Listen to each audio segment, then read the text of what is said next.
Chapter 18, Joe. When I was a little kid, if I fell down and skinned my knee, my mom would kiss it to make it better. I thought it was magic. But I'm not a little kid, and I don't believe in magic anymore. I decided to let my mom drive me to school, but we don't talk. At least I don't. Dad won't be getting in until late tonight, she tells me. You won't see him till tomorrow morning. I'm not in any hurry. Not that I don't miss my dad when he's on the road. Sometimes we watch sports together and act like guys, burping and scratching and stuff. But it's been a while since we did that. Mom still hasn't said anything, but I'm positive I'm right about the reason he's coming home early. I know the drill. She's going to make us have a family meeting. I'll sit there saying nothing. My dad will tell me to man up. And when it's finally over, nothing will have changed. Mom will still be the lunch monitor. Dylan Samreen will still be giving me a hard time about it. And fifth grade will still suck as much as it did before. "Hey, Pud, not Puddy," Dylan says as I walk into room 506. He's standing by the door, like he's been waiting for me. Lucy Mulligan giggles, which pretty much guarantees that the dumb joke will be following me around for a while.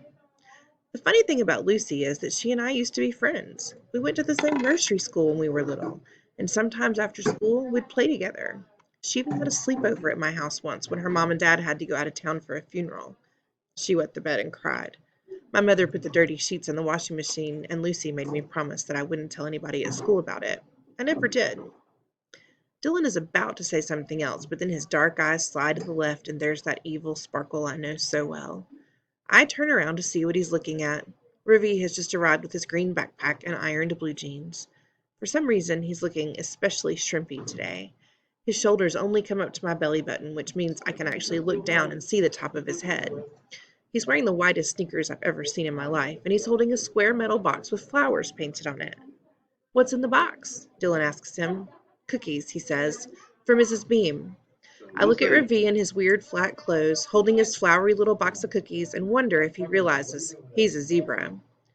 "Boys and girls, please take your seats," Mrs. Beam calls from the front of the classroom. Ravi walks up to her and hands her the box. "My mother has asked me to bring these to you," he says. "They're Indian cookies." "How sweet. Indian cookies?" Ravi nods. "Homemade," he says. When Ravi isn't looking, Dylan puts his finger down his throat and makes a gagging sound. Lucy Mulligan giggles. Sometimes I wish they'd just run off together and get married and put us all out of our misery. "Please tell your mother thank you for the cookies, Ravi," says Mrs. Beam.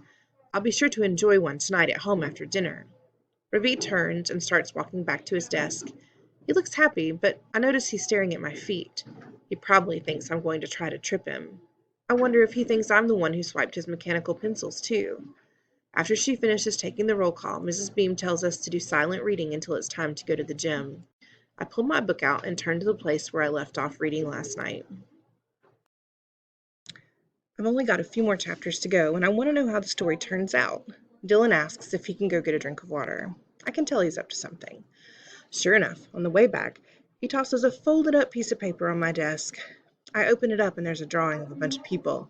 Almost everyone is wearing a t-shirt that says, "I'm with Stupid" on it, and under that an arrow pointing to the left. There are only two exceptions. One is a really tall boy wearing giant shoes that look like boats.